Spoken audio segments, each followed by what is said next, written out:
My story has always been my story. It is my parents' story. It is my family's story. It's also the story of 3 million Vietnamese refugees in our world.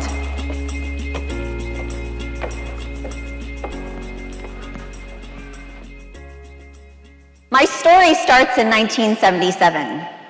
My mother was pregnant with me, so I actually remember it as if it were yesterday. My brother was a year and a half at the time, and in 1977, that's 2 years after the Vietnam War ended. 2 years long enough for my parents to make the impossible decision of leaving the only home they have ever known.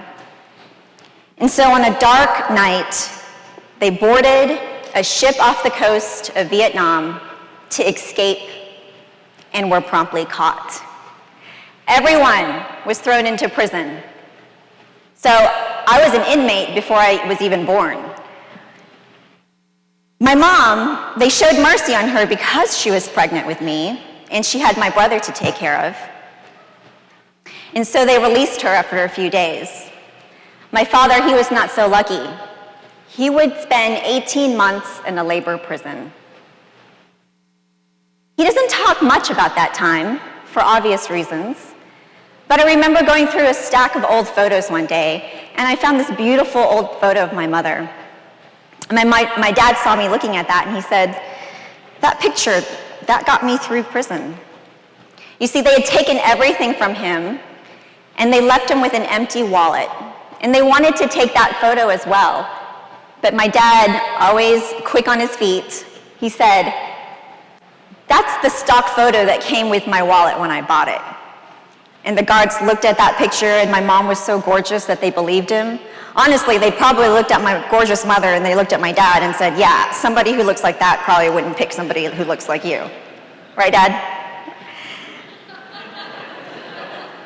And so my mom, not in prison, she didn't have it a whole lot more better either. She was scrappy though. She did what she needed to do. She sold secondhand clothing on the streets. She slept on the streets. She dug ditches so that she could farm shrimp and sell at the market. 3 days after giving birth to me, she was in the rice fields tilling. And so after 18 months, my dad, he was released. And a few days later, he took my brother and attempted again to escape the country. Again, in the middle of the night, they boarded a ship. And that night, 3 ships left. 1 sunk, and everyone perished. The other ship got caught. Everyone went to jail. That 3rd ship, no one knew what happened to that 3rd ship. You see, there was a storm that night, and no one ever heard from that ship. And so for 3 months, my mom did not know what had happened to her son and her husband. Can you imagine that? 3 months, not knowing. There's a good ending, though. They made it. And they made it to Malaysia, and I'm not going to tell that story, but I got to tell you, it's a really good story. There's pirates, there's shipwreck, there's tons of drama. So over a year later, my mom and I, we try our luck again. And so in the middle of the night, we sneak through jungles, we sneak through fields, we get on a beach, we get on a 40-foot wooden fishing boat that was not meant for 67 people. And it certainly was not meant for the open seas. But we were all optimistic because it was only supposed to be 3 days. And like Gilligan thought his tour was supposed to be a 3-hour tour, ours was not 3 days. We were at sea for 21 days. The seas were rough for almost the entirety of our trip. And on that 20th day, it had calmed down. And everyone was so grateful because we were in bad shape. We were lost at sea, no fuel, no food, no water. Everyone was quite desperate. People were starting to drink the seawater. I was not going to last much longer. In fact, I was in such bad shape that a few people had suggested that they throw me overboard as a sacrifice to the ocean, in hopes that the ocean will show mercy on everyone else. And on that 20th day, way out in the horizon, there was the outline of a tiny ship. And it just stayed there for hours. It didn't come toward us, but it didn't sail away either. And overnight it stayed.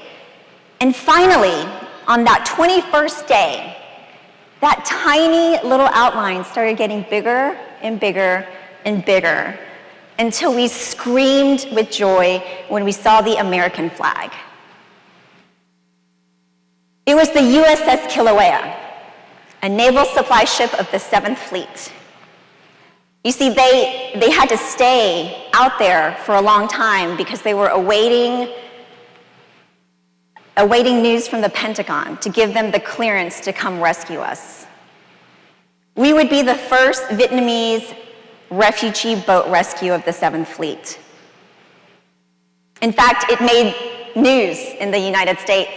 And there's a photo of me on the front page of the Philadelphia newspaper of a Navy sailor carrying me from the refugee boat onto the naval ship. So I was already famous before I came to America. So what they knew that we didn't know was that the seas were calm because there was a storm approaching. And they knew that we would not survive that storm. And we would join at the bottom of the ocean 300,000 other Vietnamese boat people who did not survive their journeys. 300,000 at the bottom of the sea. And so we came on board, and they gave us blankets and they gave us water. And they told us that they needed to blow up our ship because it's not safe to have an unmanned ship floating out at sea. And so we were all on the deck, and my mom remembers this story. And as they blew our boat into tiny little wooden pieces, all of those refugees stood there with tears silently streaming down their faces. And I asked my mom, why were they crying? She was quiet for a while. She chuckled a little bit. She was lost in her own thoughts for a while, and she just said, I don't know. I don't know is another way of saying there were too many things that they were feeling.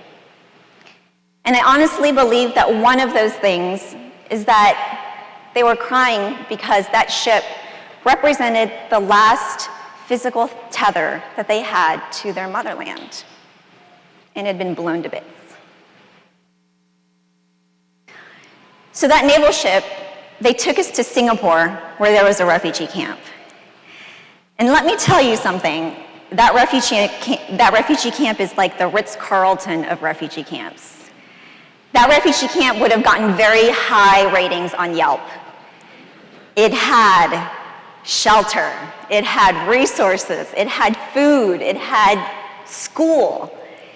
My dad and my brother, on the other hand, they were not anywhere near the Ritz-Carlton of refugee camps in Malaysia. It was an overcrowded refugee camp with very few resources. And they were there for a very long time. And after quite a bit of time, we finally reunited as a family and settled in Houston. And as most refugee stories go, when you make it to a free land, your story does not end there. In fact, another one simply begins. Let me brag on my parents for a second. In Vietnam, my dad was a big deal. He was an attorney, a hotshot attorney, highly successful, really good at what he did in his job. My mother was a top college student, hugely promising future. In Houston, my dad's first job was knocking door to door to door in 4th Ward, selling funeral insurance. Not life insurance, funeral insurance.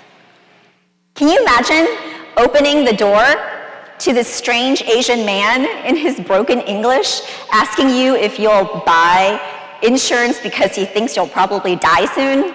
I mean, talk about your all-time annoying solicitors, right? My mom, she had 3 jobs. She cleaned hotel rooms at the Ritz-Carlton. And she also stocked shelves for 2 department stores. And she talks about a time when she felt like she had made it, when she could spare 2 quarters to buy some tacos at Taco Bell. And so just as we didn't survive on our own, we certainly did not thrive on our own. It took a whole community of people and organizations such as the ones that are represented here today to believe in us and to see our humanity. And so for that, we are proud Americans, and we are enthusiastic contributors to our communities and to our country. My brother, he's a job creator. As for me, my job, I'm a leadership developer and coach. I mean, talk about your all-time believer in human potential and the American dream. And so now, as a parent to 2 very young children, I'm often struck by the ridiculousness of the decisions that I have to make for them compared to the ones that my parents had to make for us. Tennis camp or art camp, guitar lessons or piano lessons. And I'm overwhelmed with gratitude that my parents did what they had to do so I get to make the decisions that I'm making today.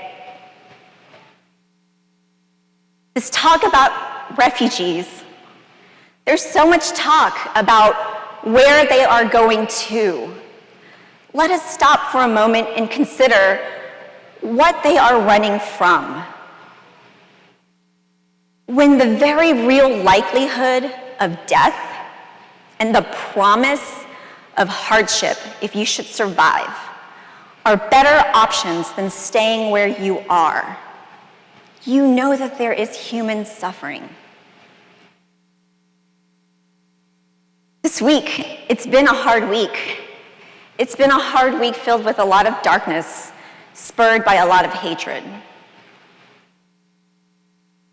And as I think about all of that and the cold, daunting statistics of displaced people in the world today, and I reflect on my own story, there are so many emotions that come. Yet there is one prevailing one, and that is of love. You see, when you choose love, as my parents chose love, you choose to make life and death decisions so your children and your children's children may be free. When you choose love, you choose courage despite facing your greatest fears. When you choose love, you choose resilience in the face of hardship. When you choose love, you choose to believe in humanity and potential and welcome people into your communities. So this story, this is my story. This is my family's story. This is the story of every refugee who's come before me and every refugee that will come after me. And I hope that what you will always remember is this story, these stories. They are love stories. Thank you.